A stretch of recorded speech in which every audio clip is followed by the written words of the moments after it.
मैं राहुल यादव राहुल एडुकेयर में आपका स्वागत करता हूं। दोस्तों, इससे पहले वाली जब हमने वीडियो बनाया था, जब उस वीडियो में हम लोगों ने क्या देखा था कि जो एक्टिव होता है वो कैसे होता है और जो पैसिव होता है वो कैसे होता है। हम लोगों ने दोनों जो एक्टिव और पैसिव होता है उसको सेपरेट करना सीख लिया था। कैसे? जिसमें आपका क्या होता था कि जब सब्जेक्ट आपका डूअर ऑफ एक्शन हो, वही काम करने वाला, या फिर पूरे सेंटेंस में कहीं पे अगर आपको एक शब्द ऐसा मिल रहा हो जिससे वो इस चीज़ को डिनोट कर रहा हो कि काम को करने वाला कौन है, उसके बारे में कोई जानकारी दे रहा हो, चाहे वो नाउन हो चाहे वो प्रोनाउन हो, दोनों में से कोई भी, उसको हम लोग क्या कहते हैं, एक्टिव कहते थे। और जिसमें क्या होता था, जब सब्जेक्ट के ऊपर एक्शन का इफेक्ट पड़ रहा होता था तो ऐसे सेंटेंस को हम लोग क्या कर रहे थे, पैसिव कह रहे थे। उसके बाद हम लोगों ने क्या किया था कि पैसिव, फिर से ध्यान रखिएगा, सिर्फ और सिर्फ पैसिव। पैसिव के बारे में हम लोग बात कर रहे थे कि पैसिव सेंटेंस होता क्या है। तो पैसिव का जो हमारा स्ट्रक्चर होता है, पैसिव सेंटेंस, फिर से मैं बता रहा हूँ, we are not going to study about how to convert active into passive. समझ में आ रही बात ना? हम लोग एक्टिव को कैसे कन्वर्ट करते हैं ये नेक्स्ट वीडियो में देखा जाएगा। अभी हम लोग ये देखने जा रहे हैं कि कोई भी पैसिव जो होता है उसको हम लोग कैसे बनाते हैं। क्योंकि एक्टिव को तो जनरली हम लोग जो टेंस में पढ़े हुए होते हैं, टेंस कैसे बनता है उसको बनाते समय हम लोग जान जाते हैं, लेकिन कुछ बोलते समय, लिखते समय, या फिर कुछ सोचते हैं हम जिसको हम अपनी भाषा में जब लिखना होता है या फिर बोलना होता है तो हम लोग कन्फ्यूज हो जाते हैं कि ऐसे सेंटेंसेस को हम लोग कैसे बनाएंगे। तो इसके लिए मैंने पिछली वीडियो में बताया था कि सबसे पहले सब्जेक्ट लिखते हैं, उसके बाद हेल्पिंग वर्ब लिखते हैं, फिर नॉट अगर अप्लीकेबल हो, यानी कि नॉट वहाँ पे हो तो यूज करेंगे, नहीं तो नहीं करेंगे। और then verb is in third form, always use verb in third form. Okay, कोई भी सेंटेंस हो, कोई भी टेंस हो, उससे हमसे मतलब नहीं है, हमको वर्ब को हमेशा थर्ड फॉर्म में ही रखना है। और उसके बाद जो भी हमारे अदर वर्ड्स होते हैं उनको हम लोग यहाँ पे लिख देते थे, है ना। ये हम लोग ने इतनी बातें जो है पिछली वीडियो में देख लिया था। हाँ, किसी ने इस वीडियो को नहीं देखा होगा तो मेरी रिक्वेस्ट है कि आप पहले उस वीडियो को देख लीजिए, क्योंकि उसको देखने के बाद ही आपको यहाँ तक की बातें समझ में आएंगी। उस वीडियो को पूरा देखने के बाद फिर आगे का प्रोसेस आपको अच्छे से समझ में आएगा। तो यहाँ से हम लोग शुरू करते हैं। इस चीज़ को हम लोग लास्ट तक देख लिए थे। आज हम लोग क्या करने वाले हैं, इसी को कुछ एग्जाम्पल के माध्यम से समझने की कोशिश करेंगे कि आखिर ये स्ट्रक्चर यूटिलाइज कैसे होता है। देखिए, कभी कभी हम लोग चीज़ों को रट लेते हैं बढ़िया से। अब बच्चों को जाके देखेंगे ज़्यादातर ऐसा एकेडमिक लेवल पे होता है, कंपटीटिव लेवल पे बहुत कम होता है। फिर भी जिनकी इंग्लिश अभी स्टार्टिंग होती है, और तो वो लोग क्या करते हैं कि ऐसे सेंटेंसेस को अच्छा खासा वो स्ट्रक्चर को रट लेते हैं, बट जब यूटिलाइज करने की बारी आती है, जब एग्जाम्पल आता है, तो वो उस चीज़ को सही ढंग से यूटिलाइज नहीं कर पाते हैं। तो हम लोग कुछ प्रैक्टिस करके इस चीज़ को करने की कोशिश करेंगे कि कैसे हमारे सेंटेंसेज में सब्जेक्ट, वर्ब और अदर वर्ड या फिर हेल्पिंग वर्ब को कैसे हम लोग इस्तेमाल करते हैं। कुछ मैं अभी सेंटेंसेज लिखने जा रहा हूँ, उन सेंटेंसेज को लिखने के बाद वीडियो को पॉज कर लीजिएगा, और वीडियो पॉज करने के बाद खुद से बनाने की कोशिश करिएगा। जब ट्रांसफॉर्म आपका हो जाए इंग्लिश में, तो फिर उसके बाद आप क्या करिएगा, इस वीडियो को आगे देखना शुरू करिएगा और अपने साथ मिलाने की कोशिश करिएगा, अपने साथ मैच कीजिएगा कि आपने कितने सेंटेंसेस सही किए हैं और कितने सेंटेंसेस गलत हो रहे हैं। अगर सेंटेंसेस गलत हो रहे हैं तो फिर से एक बार वीडियो के पिछली वाली वीडियो को देखना आपके लिए बहुत ज़रूरी हो जाएगा। उसको देखने के बाद फिर से उसके बाद इस पे आइएगा और कुछ सेंटेंसेस अपने से भी करने की प्रैक्टिस कीजिएगा, ठीक है। तो यहाँ पे मैं कुछ सेंटेंसेस लिखने जा रहा हूँ। जैसे मैंने पिछली वीडियो में एक सेंटेंस दिया था, श्याम को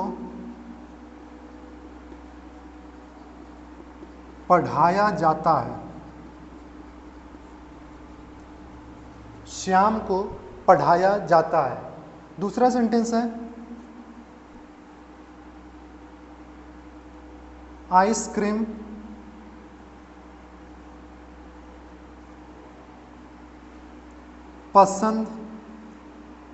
आइसक्रीम पसंद की जाती है।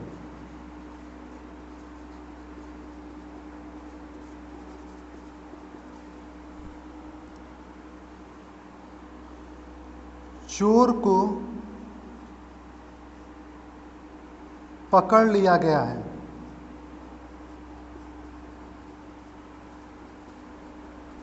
चोर को पकड़ लिया गया है।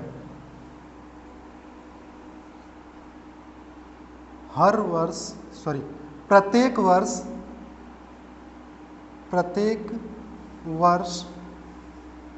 15 अगस्त को स्वतंत्रता दिवस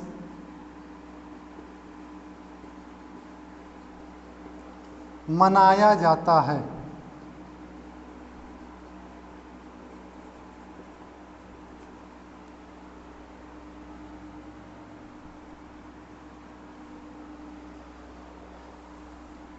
वे लोग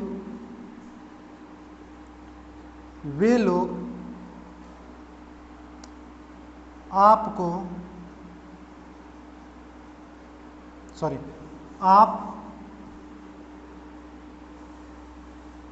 आप मेरी शादी में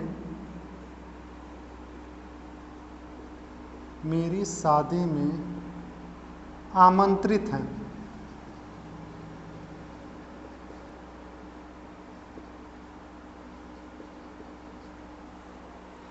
ये हमारे पास कुछ सेंटेंसेज हैं, टोटल 5 सेंटेंस हैं। उसके बाद हम लोग आगे करते हैं। फिलहाल इन 5 सेंटेंसेस को आप लोग पहले वीडियो को पॉज कीजिए। पॉज करने के बाद सारे सेंटेंसेस को बनाने की कोशिश कीजिए। बनाने के बाद जब सेंटेंसेस आपके ट्रांसलेट हो जाते हैं, याद रखिएगा ये हम लोग एक्टिव से पैसिव नहीं है, मैं बार बार कर रहा हूँ, ये एक्टिव से पैसिव नहीं है, हम लोग इसको बस हिंदी से इंग्लिश में कन्वर्ट कर रहे हैं। ये समझ के ये चीज़ हम लोग पहले सीख चुके हैं कि एक्टिव सेंटेंस कौन सा होता है, पैसिव सेंटेंस कौन सा होता है। चलिए उसी सीखने के आधार पे हम लोग क्या करते हैं, इसको देखते हैं क्या हमारे सारे सेंटेंसेस यहाँ पे पैसिव में है या कोई भी सेंटेंस ऐसा है जो कि एक्टिव में है।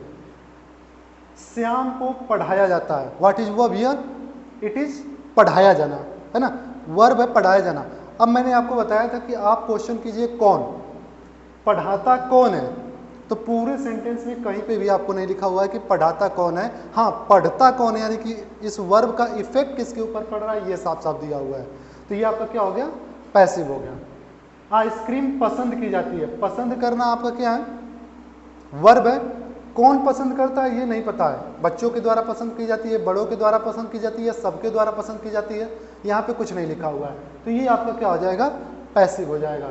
चोर को पकड़ लिया गया है, चोर को पकड़ लिया गया है, तो यहाँ पे क्या है, यहाँ पे ऐसा नहीं लिखा है कि चोर को पुलिस ने पकड़ लिया है या फिर चोर को लोगों ने पकड़ लिया है, ऐसा कुछ नहीं लिखा है, बस पकड़ा गया है, यानी कि वर्ब जो है उसका इफेक्ट इसके ऊपर पड़ा है। प्रत्येक वर्ष 15 अगस्त को स्वतंत्रता दिवस मनाया जाता है। अब मनाया जाने का मतलब क्या होगा, स्वतंत्रता दिवस मनाया जाता है, ये हो गया वर्ब। कौन मनाता है, पूरे सेंटेंस में कहीं पे लिखा गया है नहीं, तो ये सेंटेंस भी आपका क्या हो जाएगा, पैसिव हो जाएगा। आप मेरी शादी में आमंत्रित हैं, आमंत्रित कौन है ये पता है आप, लेकिन किसने आमंत्रित किया है, शादी मेरी है, लेकिन किसने आमंत्रित किया है ये पूरे सेंटेंस में कहीं पे भी नहीं लिखा गया है। हो सकता है मेरे पापा की हो सकता है मेरी मम्मी की हो सकता है कोई और किया हो, है ना। तो ये सारे सेंटेंस में क्या हो, सारे के सारे सेंटेंस में डूअर ऑफ एक्शन कहीं पे नजर नहीं आ रहा है, इसका मतलब ये आपका क्या हो जाएगा, सारा का सारा पैसिव हो जाएगा। ठीक है, इतना कंफर्म हुआ, ये कंफर्म हुआ ना कि सारे के सारे पैसिव हैं, यानी कि सारे के सारे अगर पैसिव है तो फिर हम स्ट्रक्चर ये वाला अप्लाई करेंगे। सारे के सारे अगर सेंटेंस हमारे पैसिव है तो फिर हम इस स्ट्रक्चर को अप्लाई भी करेंगे। तो यहाँ पे क्या होगा, चलिए देखते हैं, मैच कीजिएगा अपने साथ। सब्जेक्ट में हमारा क्या होता है, यहाँ पे सब्जेक्ट डूअर ऑफ एक्शन न होके बल्कि वो होता है जिसके ऊपर वर्ब का इफेक्ट पड़ रहा होता है। तो यहाँ पे श्याम पे इफेक्ट पड़ा है, इसका मतलब हम लोग क्या हो जाएगा, Shyam will be the subject and you may right here Shyam. उसके बाद हेल्पिंग वर्ब, कल मैंने बताया था ये आपका कौन सा टेंस है, प्रेजेंट इंडेफिनिट। कल मैंने बताया था पिछली वीडियो में कि प्रेजेंट इंडेफिनिट की हेल्पिंग वर्ब क्या होती है, तो आप बताओगे सर इज एम आर होती है। तो इज जो होता है सिंगुलर के साथ, आर जो होता है वो प्लरल के साथ, और एम जो होता है वो आई के साथ यूज होता है। तो यहाँ पे सिंगुलर है, नाम हमेशा सिंगुलर होता है, तो यहाँ पे सिंगुलर है तो इसका मतलब आप क्या करोगे, यहाँ पे इज यूज कर दोगे। उसके बाद नॉट, यहाँ पे कहीं नहीं तो नहीं लिखा है, इसका मतलब इसका इस्तेमाल हम लोग नहीं करेंगे। फिर आता है वर्ब का थर्ड फॉर्म, वर्ब क्या है, पढ़ाना। पढ़ाने का क्या इंग्लिश होता है, टीच। तो टीच की इंग्लिश यहाँ पे होगी तो उसका थर्ड फॉर्म क्या होता है, टॉट। टीच का थर्ड फॉर्म क्या होता है, टॉट। उसके बाद कुछ और बचा नहीं, तो इतना आपका सेंटेंस हो गया और आप फुल स्टॉप लगा दो, हो गया।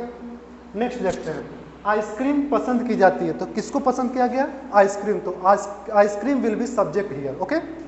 Then ice cream, okay. अब उसके बाद पसंद की जाती है means it is a present indefinite tense, that means the helping verb will be is, am, are, और, ठीक है। तो यहाँ पे क्या हो जाएगा? आइसक्रीम के साथ इज, आइसक्रीम इज पसंद करने का क्या हो जाएगा? Liked, okay. नेक्स्ट, चोर को पकड़ लिया गया है, मतलब चोर is subject here, then the thief, the thief. फिर से वही बात आप कहोगे सर द क्यों लगाया? मैंने लास्ट वीडियो में आपको बता दिया था कि कभी कॉमन नाउन आएगा तो आप द या अ लगाने की कोशिश जरूर करिएगा, आर्टिकल हमेशा लगता है। क्यों? अब यहाँ पे कहोगे कि सर जी द ही क्यों, अ क्यों नहीं? तो देखिए कभी भी जैसे अननोन अगर रहे, जैसे चोर को पकड़ा गया बट वो चोर है कौन ये नहीं पता, तो आप क्या लगाओगे? अ लगा दोगे। और चोर जो होगा, जैसे कि पहले से सेंटेंसेज में लिखा हो कि जिस चोर ने उस घर में चोरी की थी उस चोर को पकड़ लिया गया है, ठीक है। तो यहाँ पे पहले बता दिया गया तो वहाँ पे क्या हो जाएगा? आपका द हो जाएगा। तो आप यहाँ पे देखो सेंटेंस में पहले तो पूरा पैराग्राफ है नहीं, पैराग्राफ रहेगा तो पहले जो कॉमन नाउन यूज होता है, अगर वही कॉमन नाउन दोबारा यूज होता है तो हम लोग द लगाते हैं। तो आप कुछ भी लगा दो but the will be the best option. उसके बाद क्या होगा? थीप हो गया, पकड़ लिया गया है, कौन सा टेंस होगा? काम खत्म हो चुका है। हाँ, यहाँ पे बच्चे जनरली कंफ्यूज हो जाते हैं तीन टेंसेज में। एक होता है हमारा प्रेजेंट परफेक्ट, प्रेजेंट परफेक्ट, एक होता है पास्ट इंडेफिनिट, और एक होता है हमारा पास्ट परफेक्ट। जनरली बच्चे इन तीनों सेंटेंसेस में कंफ्यूज होते हैं क्योंकि तीनों सेंटेंस जो होते हैं वो काम को खत्म, यानी एक्शन जो होता है वो कंप्लीट एक्शन के बारे में बताते हैं कि वो काम हो चुका है, खत्म हो चुका है। फिर हम लोग अंतर कैसे करेंगे? देखिए बेसिकली अगर देखा जाए तो ये जो होता है वो लॉन्ग पास्ट होता है, बहुत पहले की बात होती है, ठीक है। तो ये रिसेंट पास्ट का होता है और ये लेटेस्ट पास्ट का होता है, ठीक है।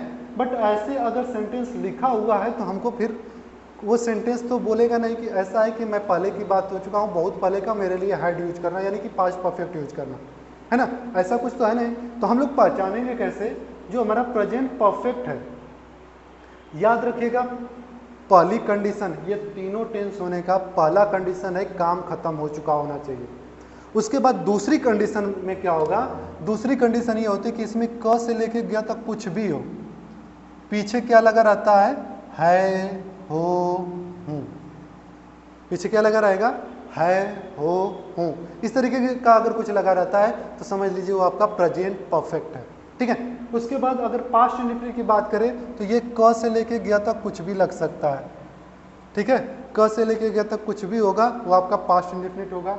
और पास्ट परफेक्ट में क्या होता है? इसमें भी क से गया तक कुछ भी होगा लेकिन उसके साथ था, थे, थी जरूर आएगा,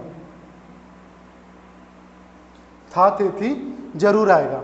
अब यहां से आपको समझ लीजिएगा क से गया तो कुछ भी रहे, बस ऐसे समझिए, काम खत्म हो, क से गया तो कुछ भी रहे, अगर पीछे है, हो, हूँ है तो प्रेजेंट परफेक्ट, अगर था, थे, थी है तो पास्ट परफेक्ट, अगर कुछ नहीं है तो पास्ट इंडेफिनिट। सिर्फ एक छोटा सा कंफ्यूजन होगा ता, था, ती, थी में, कि लास्ट में जब ता, था, ती, थी आता है तो वो भी तो क से लेके गया तक कुछ भी है ता, और लास्ट में था, थे, थी आ रहा है। कहोगे सर जी आपके बताए हुए तो ये चला जाएगा यहाँ पे पास्ट परफेक्ट में, लेकिन ऐसी बात नहीं है। वो क्या शो करता है? वो हैबिचुअल वर्क को शो करता है, और पास्ट में खत्म हुए हैबिचुअल वर्क को हम लोग हमेशा पास्ट इंडेफिनिट में रखते हैं।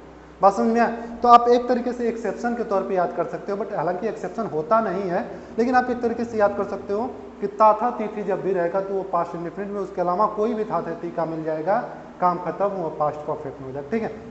तो इसके हिसाब से अगर हम यहाँ पे देखें लिया गया है तो काम खत्म हो गया, पकड़ने का काम हो चुका है और पीछे है लगा, इसका मतलब वो क्या हो जाएगा? प्रेजेंट परफेक्ट हो जाएगा। तो प्रेजेंट परफेक्ट की हेल्पिंग वर्ब क्या होती है पैसिव बनाते समय? हैज या हैव बीन। थीप सिंगुलर था इसलिए हम लोगों ने क्या किया? हैज बीन लगा दिया। उसके बाद कैच, पकड़ने का, तो अब देखिए यहाँ पे दो शब्द यूज कर सकते हो, कैच यूज कर सकते हो या अरेस्ट यूज कर सकते हो। तो अगर जैसे कभी कभी क्या होता है कि चोर जो है चोरी करके भाग रहा है और गांव वाले ही दौड़ा के पकड़ लेते हैं, तो जब गांव वाले दौड़ के पकड़ लेते हैं तो वो आपका कैच कहलाएगा, समझिए बात को, वो क्या कहलाएगा, कैच कहलाएगा। और जब उसको पुलिस पकड़ती है तो उस चीज़ को हम लोग अरेस्ट बोलते हैं। बात समझ में आया? तो चूंकि यहाँ पे तो पता नहीं है कि किसने पकड़ा, बट याद रखिएगा अगर ज़्यादातर आपको कभी ऐसी बातें आ जाएगी तो ऐसा माना जाता है चोर को पकड़ने का काम पुलिस का होता है, और जिसका काम होता है उसके लिए हम लोग जब नहीं कुछ पता चलता है तो वही वर्ड यूज करते हैं। यानी यहाँ पे क्या करेंगे, अरेस्ट यूज करेंगे, और उसका थर्ड फॉर्म क्या हो जाएगा, अरेस्टेड। ठीक है, बात समझ में आई ना? अब देखिए ये तो नॉर्मली हमारे सिंपल सेंटेंसेस थे, है ना, जिसमें हमारे पास एक सब्जेक्ट हो रहा था, एक हेल्पिंग वर्ब थी और एक वर्ब था। एक सब्जेक्ट, एक हेल्पिंग वर्ब, एक वर्ब, एक सब्जेक्ट, एक हेल्पिंग वर्ब और एक वर्ब, है ना। लेकिन इसमें क्या है, ये थोड़ा सा लंबा सेंटेंस है और बच्चे लंबा सेंटेंस में ज़्यादा फंसते हैं। उसके लिए बस एक ट्रिक की तरह इस्तेमाल कीजिएगा, हालांकि हमेशा लागू नहीं होता, लेकिन कभी भी ट्रिक जो होती है ना वो 100% लागू नहीं होती है। ठीक है, तो इसलिए आप क्या करिएगा, थोड़ा सा आपको समझने के लिए, और ज़्यादातर केसेज में ऐसा ही होता है, इसलिए इसको थोड़ा सा करने की कोशिश कीजिएगा। कैसे, पहले आप ढूंढिए कि सब्जेक्ट कहाँ है। तो सब्जेक्ट है वर्ब आपका मनाया जाना है, तो उसके लिए सब्जेक्ट क्या हो जाएगा, क्या मनाया जाता है, स्वतंत्रता दिवस ना, तो स्वतंत्रता दिवस क्या हो जाएगा, आपका सब्जेक्ट हो जाएगा। तो इसके लिए आप क्या लिखोगे, इंडिपेंडेंस डे।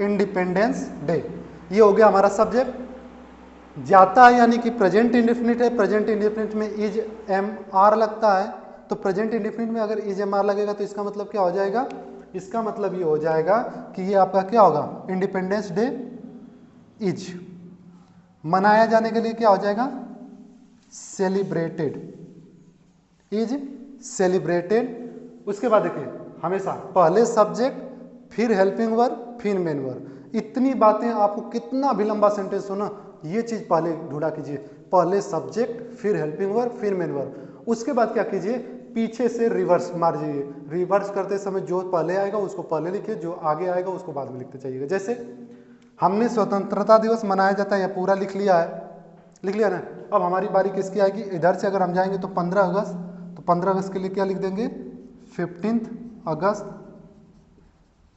ठीक है, हाँ एक चीज़ यहाँ पे ध्यान आपको ये रखना है कि कभी भी डेट की जब भी बात आएगी तो हम लोग हमेशा हमेशा उसके साथ ऑन का यूज जरूर करते हैं, ये प्रीपोजिशन। तो यहाँ पे हम लोग क्या कर देंगे, ऑन। ठीक है, तो ऑन 15 अगस्त। उसके बाद क्या है, प्रत्येक वर्ष, रिवर्स जाएंगे तो ये ना स्वतंत्रता दिवस ये मना लिए, अब वापस जाएंगे तो पहले 15 अगस्त आ रहा है, फिर उसके बाद प्रत्येक वर्ष, तो प्रत्येक वर्ष का क्या हो जाएगा, एवरी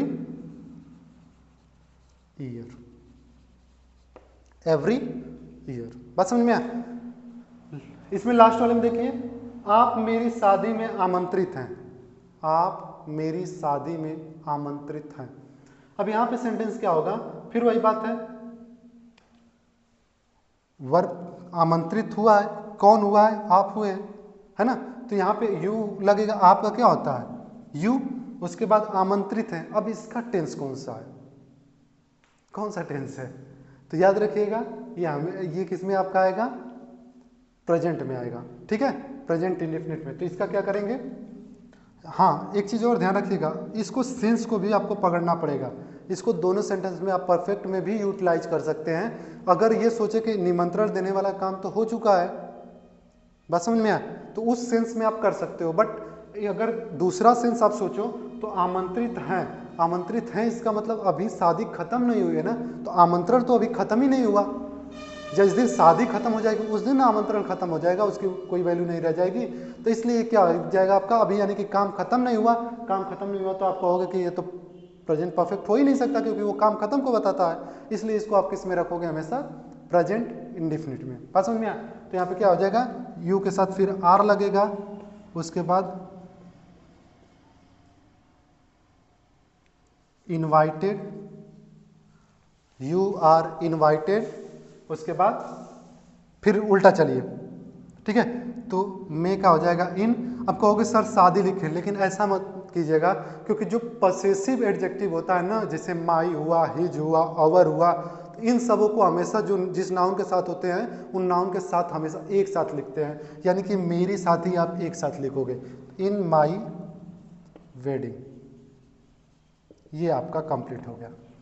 ठीक है, अपने साथ मैच कीजिए, कितना सही हुआ कितना नहीं उसको देख लीजिए और बाकी इसका स्क्रीनशॉट ले लीजिए ताकि बाद में मैच करने में आसानी होगी। हम लोग आगे एग्जाम्पल देखते हैं। ठीक है,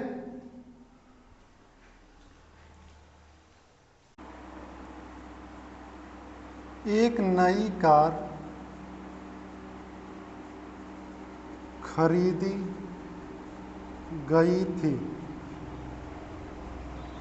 एक नई कार खरीदी गई थी। उसका कपड़ा धोया जा रहा है।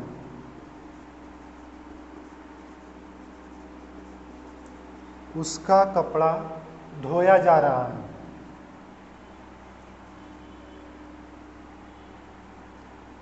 हम सबको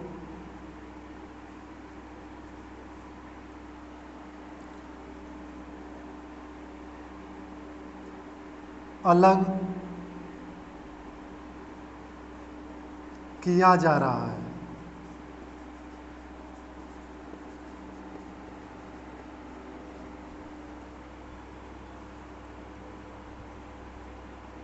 मेरे भाई के दोस्त को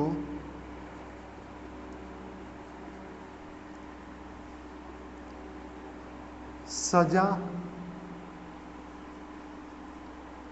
दी गई थी।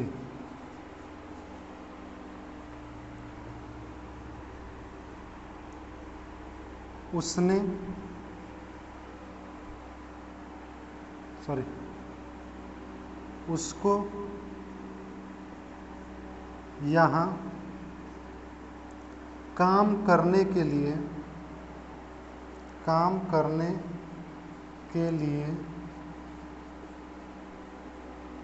नियुक्त किया गया है।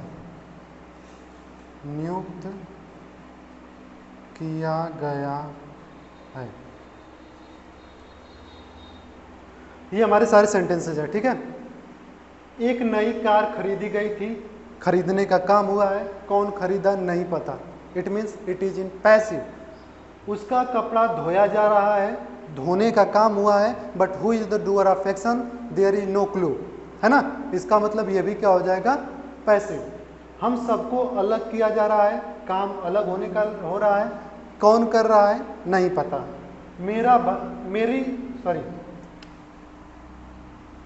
मेरे भाई के दोस्त को सजा दी गई थी। मेरे भाई के दोस्त को सजा दी गई थी। उसको यहाँ काम करने के लिए नियुक्त किया गया है। तो देखिए, सजा देने में भी कौन सजा दिया नहीं पता, और उसको यहाँ काम करने के लिए नियुक्त किया गया है। नियुक्त को तो किया गया है, लेकिन किसने नियुक्त किया इसके बारे में कोई जानकारी नहीं है। इसका मतलब हमारे सारे सेंटेंसेस जो दिए गए हैं वो सब के सब किस में है, पैसिव में है। चलिए इसको ट्रांसलेट करते हैं। वीडियो पॉज करके ट्रांसलेट जरूर कर लीजिएगा, ये आपके लिए ज़्यादा इंपॉर्टेंट होगा, ज़्यादा फायदे की बात होगी। ठीक है, चलिए, एक नई कार खरीदी गई थी, तो क्या हो जाएगा, खरीदा कौन गया, एक नई कार, तो क्या हो जाएगा, अ न्यू कार। और खरीदी गई थी, मैंने बताया काम हो चुका है और पीछे था थे थी लग रहा है, इसका मतलब वो किस में आएगा, पास्ट परफेक्ट में आएगा। तो पास्ट परफेक्ट की हेल्पिंग वर्ब क्या होती है, हैड बीन। तो यहाँ पे क्या हो जाएगा, हैड बीन। उसके बाद क्या हो जाएगा, बाई का थर्ड फॉर्म, बॉट या परचेज, जो भी आपको लगाना होगा लगा सकते हैं। ठीक है, याद रखिएगा, अगर किसी ने इन सेंटेंसेस के इधर कोई दूसरा वर्ड यूज किया हुआ है तो ये मत सोचना कि वो गलत है। आप लोग कमेंट बॉक्स में उसको लिख दीजिएगा कि आपने क्या बनाया था, मैं उसको देख लूँगा वो वर्ड वहाँ पे सूटेबल बैठेगा कि नहीं बैठेगा, तब उसके बाद ही आपका हो सकता है कि आपका वर्ड भी सही हो। ठीक है, उसका कपड़ा धोया जा रहा है, तो उसका कपड़ा धोया जा रहा है, तो कौन धोया जा रहा है, कपड़ा उसका, तो क्या हो जाएगा, हीज क्लॉथ। हीज क्लॉथ, और फिर जा रहा है, इसका मतलब present continuous helping verb is am are plus being. तो यहाँ पे क्या हो जाएगा, इज बीइंग, और धोने का हो जाएगा वॉश, थर्ड फॉर्म वॉश्ड। ठीक है, उसके बाद देखिए, हम सबको अलग किया जा रहा है। हम सबको अलग किया जा रहा है, तो हम सबको का इंग्लिश क्या हो जाएगा, वी। ठीक है, हम सबको वी, ये नहीं कि वी आल कर दे, वी मतलब भी हम लोग, हम सब लोग पूरा होता है, ठीक है। वी और फिर जा रहा था है, इसका मतलब वो पास्ट कॉन्टिन्यूअस हुआ, उसमें क्या होता है वाज वर प्लस बीइंग, तो वी के साथ क्या लगता है वर, तो यहाँ पे हो जाएगा वर, उसके बाद बीइंग, ठीक है। उसके बाद अलग करने का क्या हो जाएगा सेपरेटेड, ठीक है। मेरे भाई के दोस्त को सजा दी गई थी, तो वर्ब है सजा देना, लेकिन सब्जेक्ट क्या, ये पूरा आपका सब्जेक्ट होगा, मेरे भाई के दोस्त, ठीक है। तो क्या हो जाएगा, ऐसे सेंटेंस जब भी आते हैं कि कई सारे, जैसे यहाँ पे आपका पॉसेसिव मिल रहा है, यहाँ पे भी नाउन मिल रहा है, यहाँ पे भी नाउन मिल रहा है, तो ऐसे सेंटेंस में आप क्या करिएगा, ये जो सेंटेंस है ना दोस्त कॉमन नाउन, उसको पहले लिखिएगा द फ्रेंड, ठीक है। उसके बाद पीछे जाइएगा तो ऑफ होगा, मतलब काके के लिए ऑफ होता है ना, ऑफ, उसके बाद ये क्या हो जाएगा माई ब्रदर, ये एक तरीका हो गया। दूसरा तरीका आप लिख सकते थे माई ब्रदर करके अपॉस्ट्रॉफी एस, तो माई ब्रदर्स फ्रेंड, ठीक है, वो भी आपका सही होता, the friend of my brother. उसके बाद गई थी यानी कि पास्ट परफेक्ट हो गया, फिर मैंने बताया ना काम खत्म हो गया और था थे थी है, तो ये आपका पास्ट परफेक्ट, इसका मतलब क्या हो जाएगा, इसमें लगेगा हैड बीन। उसके बाद सजा देने का क्या होगा पनिश, थर्ड फॉर्म क्या हो जाएगा पनिश्ड। बस समझ में, उसको यहाँ काम करने के लिए नियुक्त किया गया है, उसको यहाँ काम करने के लिए नियुक्त किया गया है, तो यहाँ पे क्या हो जाएगा आपका, इसी को नियुक्त किया गया है यानी कि हो जाएगा ही। उसके बाद गया है यानी कि प्रेजेंट परफेक्ट हुआ, प्रेजेंट परफेक्ट की हेल्पिंग वर्ब हैज बीन या हैव बीन, तो यहाँ पे क्या हो जाएगा ही के साथ हैज, तो he has been, he has been. उसके बाद क्या है वर्ब, मैंने बोला था ना जब लंबा सेंटेंस मिले तो आप सीधा सीधा क्या कीजिए, पहले सब्जेक्ट लिखिए, फिर हेल्पिंग वर्ब लिखिए, फिर मेन वर्ब लिखिए, उसके बाद रिवर्स हो जाइए, तो यहाँ पे क्या हो जाएगा ही हैज बीन, उसके बाद वर्ब क्या है नियुक्त होना यानी सेलेक्टेड या अपॉइंटेड शब्द भी यूज कर सकते हैं, क्या यूज कर सकते हैं अपॉइंटेड, ठीक है। ही हैज बीन सेलेक्टेड और अपॉइंटेड, अपॉइंटेड थोड़ा ज्यादा अच्छा रहेगा नियुक्त करने के लिए। उसके बाद क्या हो जाएगा, फिर उसके बाद हमको क्या करना है रिवर्स, तो रिवर्स टू मतलब के लिए क्या हो जाएगा टू काम करना, डू